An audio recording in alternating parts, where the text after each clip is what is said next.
राम राम, नमस्कार। आज अपना राजस्थान जीके में टॉपिक है राजस्थान की सामाजिक प्रथाएं पार्ट नंबर 3। यानी इसके दो पार्ट हो गए थे। राजस्थान की प्रथाएं पार्ट नंबर 3, इसके दो पार्ट हो गए थे। सामाजिक प्रथाओं से संबंधित किसी भी कंपटीशन में 4-5-3% निश्चित तौर पर पूछे जाते हैं। ये क्या है? अपनी पुरानी अतीत की कुछ ऐसी रिवाज जो वर्तमान में भी चल रही हैं, उनमें से कुछ अच्छी हैं, कुछ बुरी भी हैं। तो इनके ऊपर प्रश्न ये पूछते हैं कि कौन सी रिवाज कहां पर थी, इसका मतलब क्या होता है, किस त्योहार के ऊपर ये काम होता है, कौन सी रियासत में प्रचलित थी, किस रियासत ने इसके ऊपर प्रतिबंध लगाया, किस समाज सुधार का योगदान था। इस तरह से प्रश्न पूछते हैं। सबसे पहले देखो नंबर 1, समाधि प्रथा।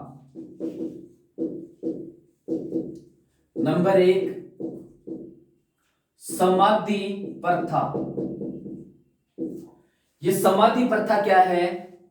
किसी पुरुष या महिला द्वारा जीते जी समाधि ले लेना, यानी गड्ढा खुदवा करके और संबंधितों से कह देना कि यहां पर मेरी चिड़ाई कर दो, उसको समाधि प्रथा कहते हैं। संत मुनि ऋषि महात्माओं ने ज्यादातर ये परंपरा चलाई थी, लेकिन धीरे धीरे फिर ये इसके ऊपर प्रतिबंध लगाया जाने लगा। तो प्रश्न ये है, समाधि प्रथा के ऊपर प्रतिबंध लगाने वाली राजस्थान की पहली रियासत कौन सी थी?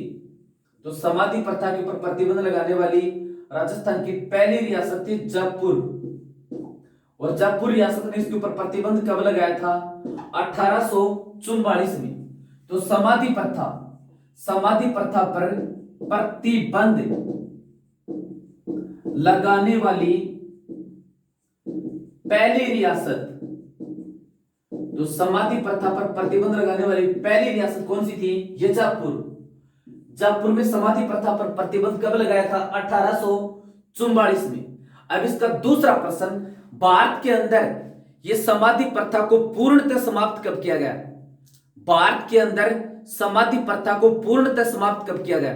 तो इसको पूर्णतः समाप्त किया था 1861 में। पूर्णतः समाप्त। तो समाधि प्रथा को भारत के अंदर पूर्णतः समाप्त कब किया गया था? 1861 में। अब देखो इसके बाद में बाल विवाह हिंदुस्तान और राजस्थान में प्राचीन काल से यह परंपरा रही है बाल विवाह की। पहला क्वेश्चन, सर्वाधिक बाल विवाह किस त्योहार पर होते हैं? तो आखा तीज के ऊपर, क्योंकि ये वर्ष का एक अबूझ सावा है, इसमें पंडित को पूछने की ज्योतिष की जरूरत नहीं होती। तो सर्वाधिक बाल विवाह कब होते हैं? आखा तीज के ऊपर होते हैं। दूसरा प्रश्न, वाल्टर कृत राजपूत हितकारिणी सभा के निर्णय अनुसार जोधपुर राज्य के प्रधानमंत्री सर प्रताप सिंह ने 1885 में बाल विवाह प्रतिबंध कानून बनाया था। तो देखो बाल विवाह प्रतिबंध कानून वाल्टर कृत राजपूत हितकारिणी सभा, ये एक सामाजिक संस्था थी जिसकी स्थापना वाल्टर ने की थी। तो वाल्टर कृत राजपूत हितकारिणी सभा के अनुसार जोधपुर राज्य के अंदर इस बाल विवाह पर प्रतिबंध लगा। और जोधपुर में बाल विवाह पर प्रतिबंध कब लगा था? 1885 में।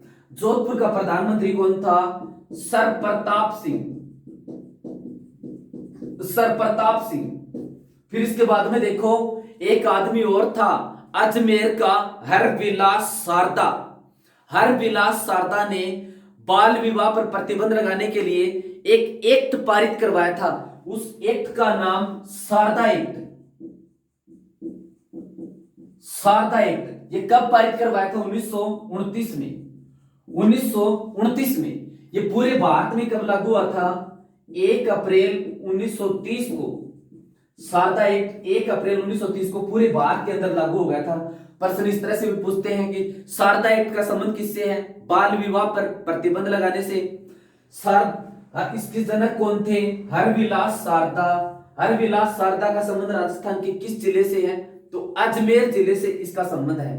अब देखो इसके बाद में दहेज प्रथा, तीसरी, दहेज क्या होता है? वधु पक्ष द्वारा वर पक्ष को राशि या वस्तु दी जाती है, उसको दहेज कहते हैं। ये वैदिक काल से इसका प्रचलन है दहेज प्रथा का। वैदिक काल में दहेज प्रथा का नाम था वहतु। वैदिक काल में दहेज प्रथा को, दहेज में दी गई वस्तु को क्या कहते थे? वहतु। भारत के अंदर दहेज प्रथा निवारण अधिनियम, दहेज पर प्रतिबंध लगाने के लिए पारित किया गया। दहेज प्रथा निवारण अधिनियम ये कब पारित किया गया? 1961 में। और ये लागू भी कब हो गया था? 1961 में। यानी दहेज के ऊपर रोक लगाने के लिए भारत सरकार ने पारित किया दहेज प्रथा निवारण अधिनियम। कब पारित किया था? 1961 में पारित किया था। कई बार पूछते हैं, बहुत इंपॉर्टेंट प्रश्न है। इसके बाद में विधवा विवाह। देखो प्राचीन काल में अपने भारत में यह मान्यता थी, पति की मृत्यु के बाद में वो महिला दूसरी शादी नहीं कर सकती। तो कुछ समाज सुधारक ऐसे हुए जिन्होंने ये कहा कि भाई क्यों नहीं कर सकती, इसमें क्या गलती है? तो इसमें ईश्वर चंद्र विद्यासागर का सबसे महत्वपूर्ण योगदान है। 1856 में विधवा पुनर्विवाह अधिनियम पारित करवाया था लॉर्ड डलहौजी के काल में या डलहौजी के द्वारा। तो भारत में विधवा पुनर्विवाह अधिनियम कब पारित किया गया? 1856 में। एक प्रश्न। दूसरा प्रश्न इसके ऊपर यह बनता है, किसके काल में? तो डलहौजी के काल में, या किसके द्वारा? डलहौजी के द्वारा। और इसके ऊपर तीसरा इंपॉर्टेंट प्रश्न, किसके प्रयासों से? ईश्वर चंद्र विद्यासागर के प्रयासों से। ईश्वर चंद्र विद्यासागर के प्रयासों से। तो भारत में विधवा पुनर्विवाह अधिनियम कब बनाया? 1856 में। किस गवर्नर जनरल के काल में? डलहौजी के काल में। किस समाज सुधार के प्रयासों से? ईश्वर चंद्र विद्यासागर के प्रयासों से। एक पुस्तक है विधवा विवाह पुस्तक। विधवा विवाह पुस्तक ये किसने लिखी थी? चांदमल शारदा ने। विधवा विवाह पुस्तक चांदमल शारदा ने। इस तरह से ये विधवा विवाह से संबंधित प्रश्न बनते हैं, ठीक है। यानी विधवा पुनर्विवाह कर सकती है, इसके लिए कानून बनाया 1856 में। इसको विधवा पुनर्विवाह अधिनियम कहते हैं। फिर देखो ये डलहौजी के काल में ईश्वर चंद्र विद्यासागर के प्रयासों से, और विधवा विवाह किताब लिखी थी ये चांदमल शारदा ने लिखी थी। इसके बाद में ये राजस्थान के अंदर औरतों, लड़कियों, लड़कों के क्रय विक्रय का भी प्रचलन था कि कोई गरीब आदमी तो अपने घर परिवार बेच सकता हो, यह भी प्रचलन था। वो क्रय विक्रय पर प्रतिबंध। पहली रियासत कौन सी है? कोटा।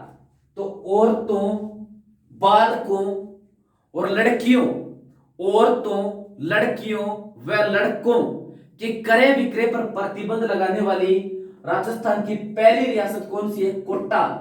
और कोटा रियासत ने औरतों, लड़के, लड़कियों के क्रय विक्रय पर प्रतिबंध कब लगाया? 1831 में। कि ये चीज गलत है, ये आपस में बच्चों को बेचना नहीं चाहिए, लेकिन लोगों की मजबूरियां होती थी। तो औरतों, लड़के, लड़कों की क्रय विक्रय पर प्रतिबंध लगाने वाली पहली रियासत कौन सी? कोटा, 1831 में। अब देखो प्राचीन काल में लोग दास रखते थे, दास प्रथा। राजा महाराजा भी रखते थे, अमीर लोग भी रखते थे, क्रय कर लेते थे, लोगों का खरीद लेते थे पैसों में। भारत का सर्वाधिक दास रखने वाला शासक था फिरोज तुगलक। उसके दरबार के अंदर 1,80,000 दास रहते थे। भारत का सर्वाधिक दास रखने वाला शासक था वो फिरोज तुगलक। अब दास प्रथा पर रोक लगाने के लिए दास प्रथा निवारण अधिनियम भारत केंद्र सरकार की तरफ से कानून बनाया गया, अंग्रेजों की तरफ से। दास प्रथा निवारण अधिनियम ये कब बनाया? 1832 में। उस समय, और ये गवर्नर जनरल कौन था? William Bentinck. William Bentinck. तो भारत में दास प्रथा निवारण अधिनियम कब पारित किया था? 1832 में। किस गवर्नर जनरल के काल में? विलियम बेंटिक के काल में। अब अपने राजस्थान से संबंधित प्रश्न। राजस्थान में दास प्रथा पर रोक लगाने वाली पहली रियासत कौन सी थी? तो राजस्थान में दास प्रथा पर रोक लगाने वाली ये दो रियासत थी। एक तो ये कोटा और दूसरी बूंदी। दोनों में दास प्रथा के ऊपर रोक लगाई थी 1832 में। 1832 में, ठीक है। अब देखो, ये राजस्थान में जो रियासत होती थी, दासों का एक अलग से विभाग होता था। उस विभाग का नाम क्या था? राजलोक। दासों का एक अलग से विभाग होता था, वो क्या कहलाता था? राजलोक। कभी कभी राजा लोग जो दासी दी जाती थी रानी के साथ, उनको डावरिया कहते थे, उनको के साथ उनको रानी के रूप में और स्वीकार कर लेता था, उनके साथ उनको उपपत्नी स्वीकार कर लेता था, उसको क्या कहते थे? पड़तायत। इन पड़तायतों को श्रृंगार का अधिकार नहीं था, और राजा खुश होकर कभी कभी उनको श्रृंगार का अधिकार दे देता था, तो वो क्या कहलाती थी? पासवान। पासवान। राज दरबार के अंदर ये पड़तायत और पासवान, जो मुख्य रानियां होती थी, पंक्तियों में उनसे पीछे बैठती थी। अब देखो, सामाजिक प्रथाओं में इसका अगला टॉपिक है ये मिसल। मिसल क्या होती थी? राज दरबार में बैठने की पंक्ति।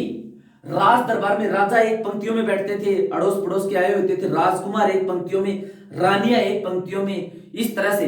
तो मिसल क्या थी? राज दरबार में बैठने की पंक्तिबद्ध तरीका क्या कहलाता था? मिसल कहलाता था। फिर इसके बाद में कीर्णा। ये कीर्णा क्या है?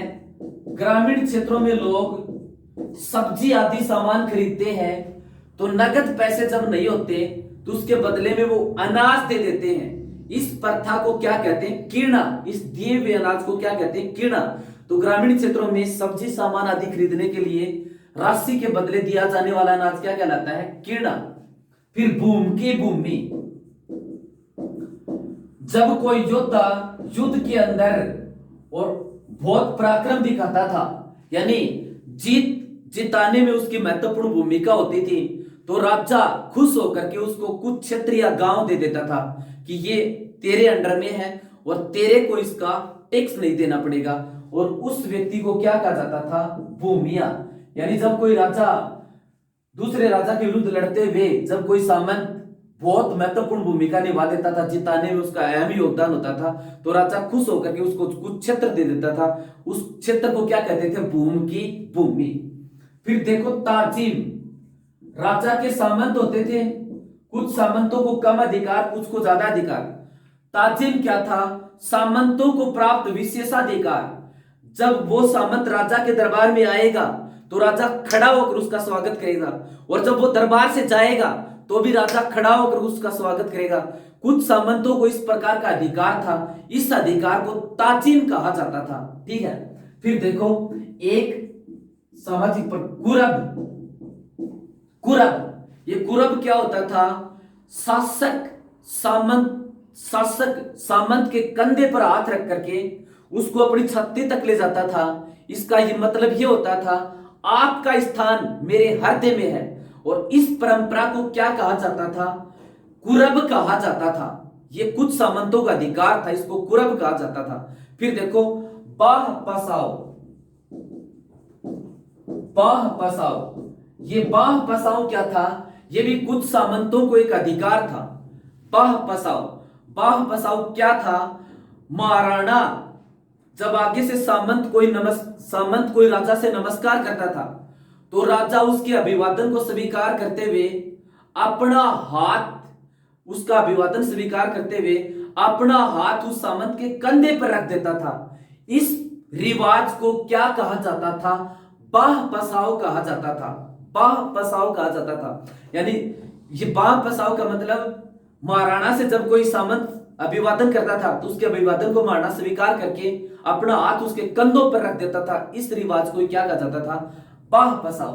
गासिया कसुंबो। राजा महाराजा गासिया कसुंबो अफीम के पानी का घोड़ होता था।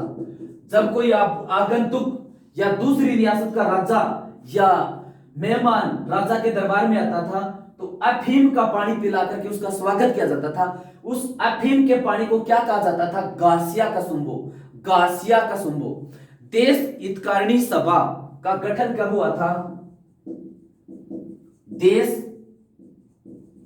हितकारिणी सभा, इसका गठन कब हुआ था? 2 जुलाई 1877 को। 2 जुलाई 1877 को हुआ था। मेवाड़ के किस शासक की अध्यक्षता में? सज्जन सिंह की अध्यक्षता में। सज्जन सिंह की अध्यक्षता में यह मेवाड़ का शासक था। देश हितकारिणी सभा, इसकी स्थापना हुई थी 2 जुलाई 1877 को। विभिन्न सामाजिक कुरीतियों पर प्रतिबंध लगाना इसका उद्देश्य था, देश हितकारिणी सभा का।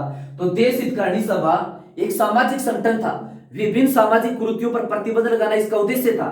इसका गठन 2 जुलाई 1877 को मेवाड़ के किस महाराणा की अध्यक्षता में हुआ?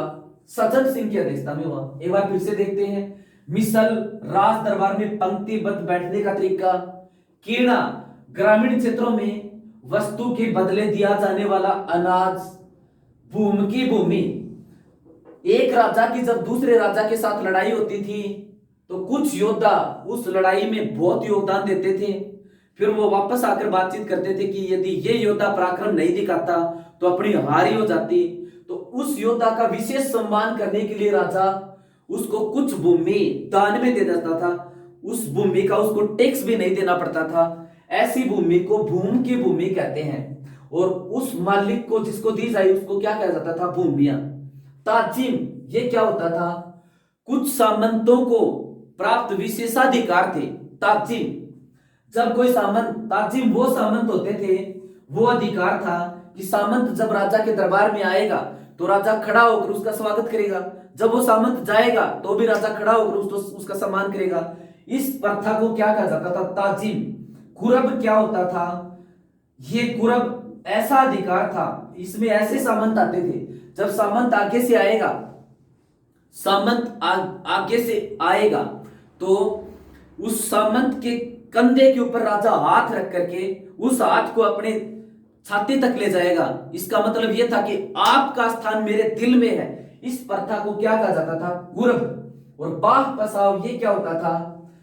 जब कोई सामंत राजा को अभिवादन करता था तो राजा उसके अभिवादन को स्वीकार करके अपना हाथ उसके कंधे पर रख देता था। बस इस प्रथा को क्या कहा जाता था? बाह पसाव। गासिया का सुंगो, राज दरबार के अंदर नवागंतुक का अफीम के पानी का घोल पिला करके स्वागत किया जाता था। इस अफीम के पानी को गासिया का सुंगो कहा जाता था। और देश हितकारिणी सभा एक सामाजिक संस्था थी। 12 जुलाई 1877 को इसकी स्थापना हुई थी मेवाड़ के महाराणा सज्जन सिंह की अध्यक्षता में।